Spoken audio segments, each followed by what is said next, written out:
Bapak, Ibu, dan Saudara yang dikasihi Tuhan Yesus Kristus, selamat pagi, selamat berjumpa kembali dalam program Repa, Renungan Pagi GKJ Minomartani.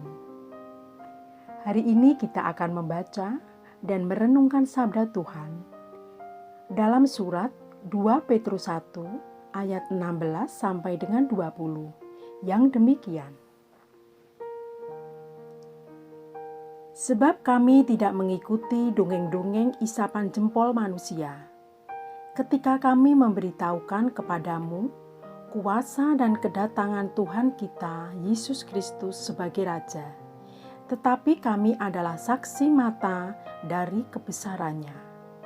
Kami menyaksikan bagaimana Ia menerima kehormatan dan kemuliaan dari Allah Bapa, ketika datang kepadanya suara dari Yang Maha Mulia yang mengatakan, "Inilah anak yang kukasihi, kepadanyalah aku berkenan." Suara itu kami dengar datang dari sorga, ketika kami bersama-sama dengan Dia di atas gunung yang kudus. Dengan demikian kami makin diteguhkan oleh firman yang telah disampaikan oleh para nabi.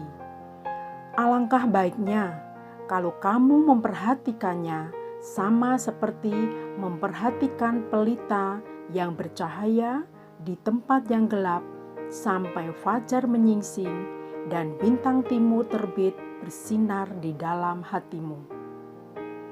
Yang terutama harus kamu ketahui ialah bahwa nubuat-nubuat dalam kitab suci tidak boleh ditafsirkan menurut kehendak sendiri. Tema renungan saat ini adalah pentingnya bukti dalam bersaksi. Bapak, Ibu, dan Saudara yang terkasih, tanggapan terhadap kehadiran Yesus di dunia dan kedatangannya kembali kelak sungguhlah beragam. Sebagai contoh yang disampaikan dalam surat Petrus ini, ada kelompok orang yang tidak percaya kepada kuasa Yesus dan kedatangannya kembali, lalu terus berusaha mempengaruhi umat agar tidak mempercayai Yesus, baik kuasanya maupun kedatangannya kembali.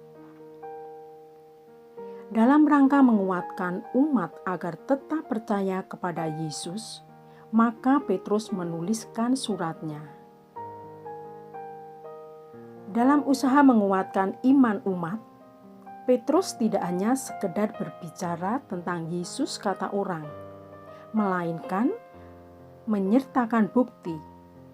Dan bukti itu adalah pengalamannya sendiri ketika bersama-sama dengan Yesus di sebuah gunung. Kata Petrus, "Tetapi kami adalah saksi mata dari kebesarannya." Penyertaan bukti itu jelas tujuannya, yaitu supaya umat tidak ragu lagi. Bapak, Ibu, dan Saudara, meyakinkan orang lain akan suatu hal memang terkadang gampang-gampang susah. Dalam prakteknya seringkali diperlukan bukti yang mendukung. Kalau tidak ada bukti, maka usaha untuk meyakinkan orang menjadi sedikit lebih sulit. Jangankan tidak ada bukti, ada bukti pun usaha itu belum tentu berhasil.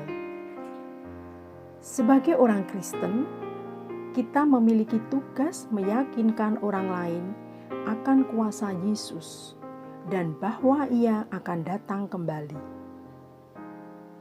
Kita tahu bahwa untuk dapat menunaikan tugas ini dengan baik, kita tidak cukup hanya memberitakannya lewat kata-kata, tetapi harus ada bukti nyata dari kehidupan kita sendiri, melalui semangat yang kita tunjukkan, baik dalam pekerjaan maupun dalam pelayanan.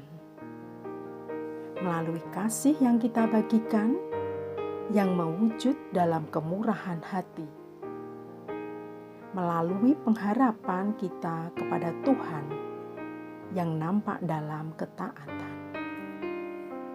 Amin. Demikianlah renungan hari ini. Selamat beraktivitas, teriring berkat Tuhan.